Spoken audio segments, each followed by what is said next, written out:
ಆಡು ಮುಟ್ಟದ ಸೊಪ್ಪಿಲ್ಲ ನಿನ್ನ ಮೆಚ್ಚದವರ್ಯಾರಿಲ್ಲ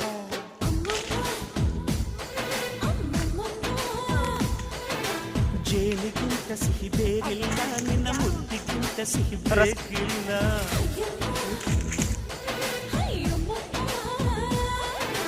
ಕಣ್ಣು ಕುಕ್ಕುವ ಬೆಚ್ಚಿ ಬೀಳುವ ಅಂದವಾದ ಹೆಣ್ಣು ರುಚಿ ರುಚಿ ಚಪ್ಪರಿಸ ಸಿಹಿಯಾದ ಹೆಣ್ಣು ಅಯ್ಯೋ ತಿಂದು ಬೇಗಿದರು ಆಸೆ ತೀರದ ಪಂಚಾಮೃತ ಇವಳು